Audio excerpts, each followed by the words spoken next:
Hey guys, it is B. Wiley. Happy Tuesday. I am here every Tuesday, Thursday, and Saturday with a new video. If you're following me on Instagram, you'll see that I posted this morning a post that simply said stay focused. And I want to talk more about that topic today. Since we're in quarantine, I think it's imperative that we utilize this time to our best abilities to stay focused, whether it's on our jobs, our careers, our side hustles, our bill of health, our relationships, or our trade. We definitely need to hone in and sharpen our saw when it comes to those things so we can be at our highest level once we transition through this quarantine and get out on the other side. So I've been reading this book I read this book. It's called Failing Forward by John C. Maxwell. You should look it up. I advise anyone to read it if you want to learn all about how to get past your failures and be more of a successful individual. It is on YouTube. That's how I found it, and you can listen to it for free. I want to talk about average people versus achieving people. That's what I learned in this book. And in my opinion, when John mentioned average people, I think that when it comes to staying focused, average people just let things happen to them. Average people just go along to get along. They don't even put up a fight. They just say, hey, you want to give me $5 an hour? All right. I know I deserve 15, but whatever, I'll take it. And then they complain along the way while doing nothing to make better things happen. And a lot of average people can tend to adopt the victim mentality. Everything is always happening to them, yet they aren't willing to step out into their fears, face their fears, and create a better life for them. Now, let's talk about achieving people. Achieving people create opportunities. Achievers, they use the cards that they're dealt with. So if it's bad, sad, unpleasant, misery, disruptive, whatever they got, they create solutions in the midst of all that nonsense. They create solutions, they create opportunities, and they create a different and better lifestyle. So, which person are you? You got to be honest with yourself. I know I used to be an average person.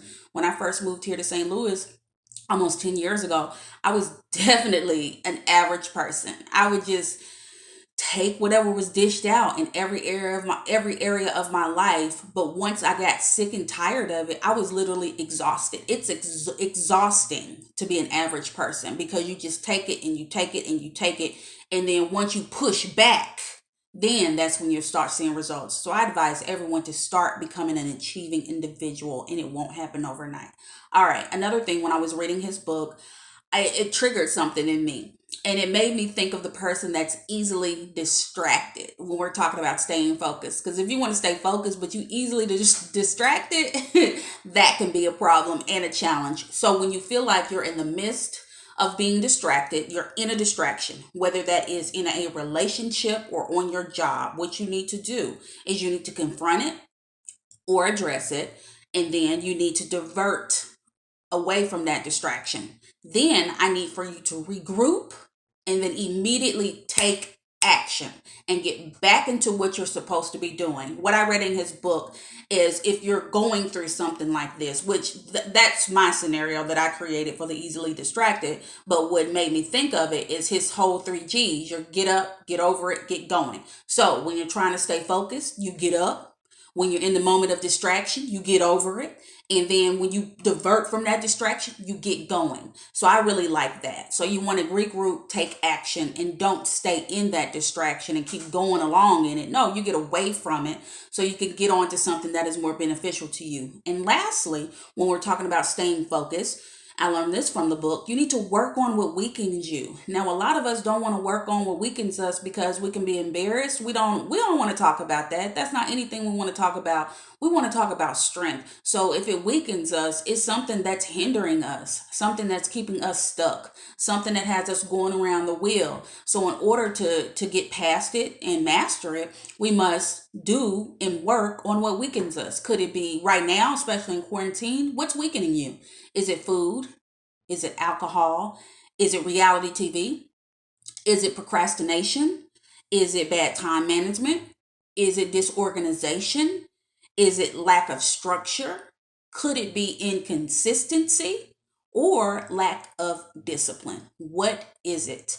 What is your weak spot? What is holding you back? What do you continue to go back into and roll around in and hate yourself after you've been in it and through it and you just don't know what to do? We all have something. Mine was inconsistency, lack of inconsistency and discipline. Those two things I've been working on so hard. And it's going to take a while for me to master it. However, I celebrate my small successes. Sorry, guys, here we are, staying focused. What are we going to do to stay focused? What are you going to do to stay more focused during this quarantine with your job, with your brand, with your business, with your side hustle, with your relationships, with your health? What are you going to do to stay more focused? Let me know. I'm B. Wiley. Thank you for watching. I'm a certified professional life coach. I specialize in communications. If you would like to book a session with me, please feel free to go to mymentor.life and do just that. And until Thursday, guys, I'll talk to you later. Bye.